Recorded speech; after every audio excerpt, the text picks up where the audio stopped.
ব্যক্তিত্বে। মানুষের আসল সৌন্দর্য তার কথায়, ব্যবহারে, ব্যক্তিত্বে। তো আসসালামু আলাইকুম ভিউয়ার্স, কেমন আছেন? আশা করি আল্লাহ পাকের রহমতে অনেক ভালো আছেন। আবারও নতুন দিনে নতুন আরেকটা ডেইলি ব্লগ নিয়ে চলে আসলাম আপনাদের মাঝে। তো ভিডিও শুরুতেই মনে করে একটা লাইক দিয়ে দেন আর পুরো ভিডিওটা দেখে কমেন্ট করুন। আমি এইখানে সকালে নাস্তার জন্য আলু ভাজি আর রুটি করে নিচ্ছি। আজকে আলু ভাজি আর রুটিকে জাতীয় খাবারও বলা চলে, আর ছোটোবেলা থেকে আমার একটা পছন্দের খাবার সকালের নাস্তায় আলু ভাজি আর রুটি। এখনও আমি এই খাবারটা পছন্দ করি, আলু ভাজি আর রুটি। তো আমার ভিউয়ার্সরা কে কে আপনারা আলু ভাজি আর রুটি পছন্দ করেন আমাকে কমেন্টে জানাবেন। তো নাস্তা করার পর চা খাবো, তারপর খেয়ে ঘরের আরও অনেক টুকিটাকি কাজ থাকে, এই কাজগুলো সেরে নেব।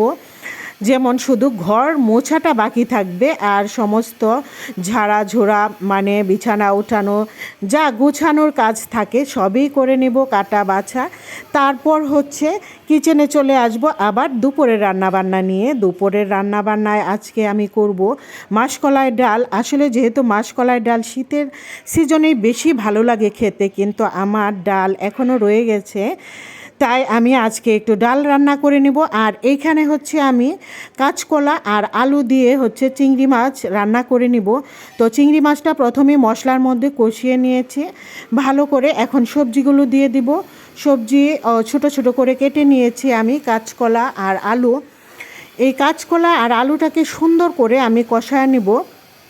তো আমার ভিউয়ার্সরা আপনারা সবাই জানেন, আর নতুন আপুদের উদ্দেশ্যে বলা, যে কোনো তরকারিতে যদি আমরা তেল মশলা কম দিই, কিন্তু তরকারিটা যদি সুন্দর করে কষায় নেওয়া যায়, তাহলে তরকারির স্বাদ অনেকটা ভালো আসে, অনেক ভালো হয় তরকারির টেস্ট ভালো করে কষিয়ে নিলে। তো আমি এখানে সুন্দর করে কষিয়ে নিয়ে তারপর গরম পানির ঝোল দিয়ে ঢেকে রান্না করে নেব। আর আমার ভিউয়ার্সরা গরম পানিটা দিতে চেষ্টা করবেন ঝোলের মধ্যে। আমি তো প্রায় সবসময় গরম পানিটা দিই, হঠাৎ দেওয়া হয় না। চোলাটা বন্ধ থাকলে আমি বেশিরভাগই গরম পানি ইউজ করি যে কোনো তরকারিতে। এই তো কথা বলতে বলতে আমার তরকারি হয়ে আসছে। এখন আমি আরেকটু নাড়াচাড়া দিয়ে তারপর লবণটা চেক করে নামিয়ে নেব এখন তরকারি। এখন আমি রান্না করব মাসকলাই ডাল। এই তো এখানে টাকি মাছ দিয়ে দিলাম। তো টাকি মাছগুলো সেদ্ধ হয়ে গেছে আমার মশলা কষানোর মধ্যে, মশলার ঝোলের মধ্যে। এখন মাছগুলো উঠিয়ে কাটা বেছে তারপর মাছগুলো আমি প্যানের মধ্যে দিয়ে দিব। কাটা বেছে না দিলে আবার কাটা কাটা লাগবে ডালটা, তো কাটা বেছে দিব আমি। আর এখানে যে পরিমাণ ডাল আমি রান্না করব সেই অনুযায়ী আমি পানি দিয়ে দিব। তো পানিটা যখন বলক আসবে তখন আমি ডালগুলো দিয়ে দিব। তো আমি এইভাবেই মাসকলাই ডাল রান্না করি। মাসকলাই ডালটা দেখি অনেকেই অনেকভাবে রান্না করে, আমি কিন্তু মশলা কষিয়ে এইভাবে ঝোলের পানি দিয়ে তারপর এই তো বলক চলে আসছে। এখন আমি ডালগুলো দিয়ে দিব।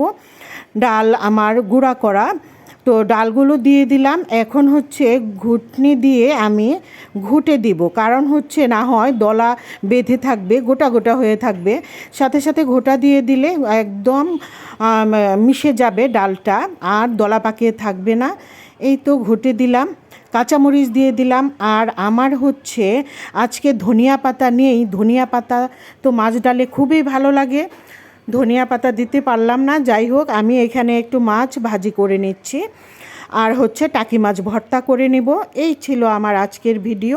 এই তো মাছ ভাজি এখানে আর টাকি মাছটাকে ভালো করে উল্টিয়ে পাল্টিয়ে নিচ্ছি, যাতে ভেতর পর্যন্ত ভালো করে সেদ্ধ হয়ে যায়। ঠান্ডা হয়ে গেলে তারপর আমি কাটা বেছে ভর্তাটা বানিয়ে নেব।